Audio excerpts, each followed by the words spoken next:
We're here in London for a IBM cost optimization event, and we've got three really interesting suppliers that bring some fresh ideas in terms of cutting the waste out of IBM annual spend.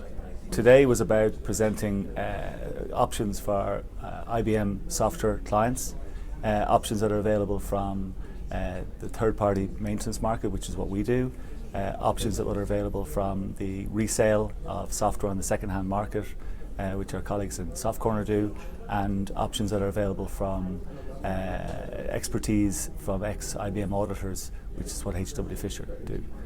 I think the software vendors are very bullish. I'm going through two audits at the moment, one with Oracle and one with IBM in parallel. I find the arrogance unacceptable. I think the pricing models are complex. I think understanding the licensing model is extremely complex for both, or not so much for Oracle, but certainly for IBM. And we just need an alternate approach. So what we see from IBM in the market, we see three things. One, we see increased number of audits on all their clients. Two, we see overcharging and excessive charging by IBM. And number three, we see very little wiggle room or restrictions being imposed by IBM on existing contracts. What's also interesting though is the options that companies like we provide in terms of the option to provide independent third-party maintenance at a much lower cost, with a better service, and options from our colleagues here to be able to resell some assets and buy assets on the secondary market, but also provide you with expertise around how you defend yourselves against some of this activity.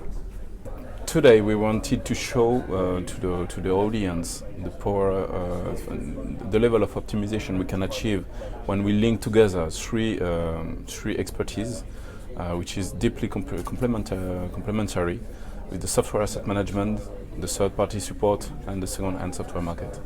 So, cost optimization.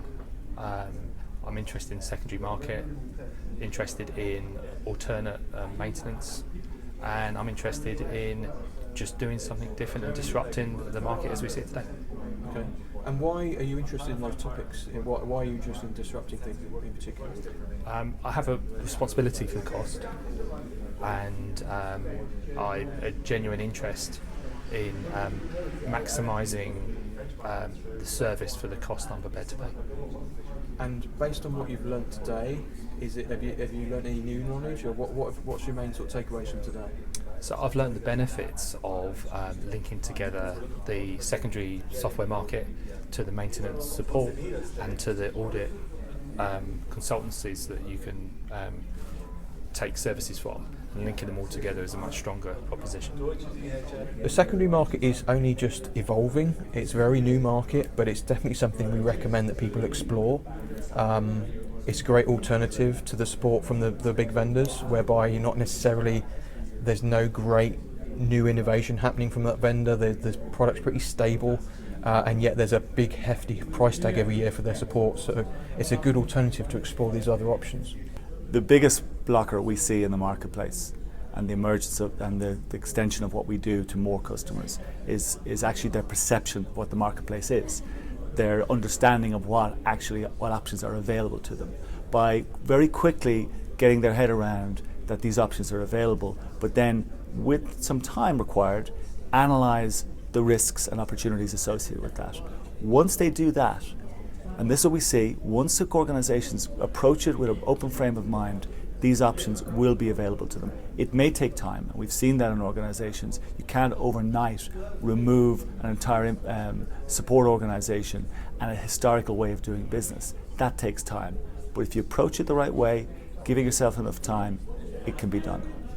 I think the key message for today is if you are a IBM customer, you are definitely spending more than you should, and there's definitely risk that requires to manage and costs that can be saved. What I find really interesting is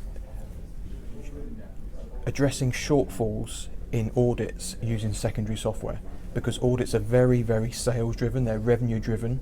They're not about reducing compliance, they're about driving revenue for the vendors. So if you're using secondary software to address shortfalls, you're addressing the compliance issue, but you're not supplying revenue to the vendor. So you're hitting them twice in the wallet.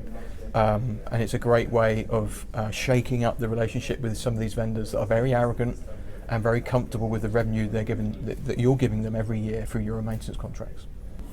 We would suggest to all IBM clients that they start to look at what the alternatives in the marketplace offer them.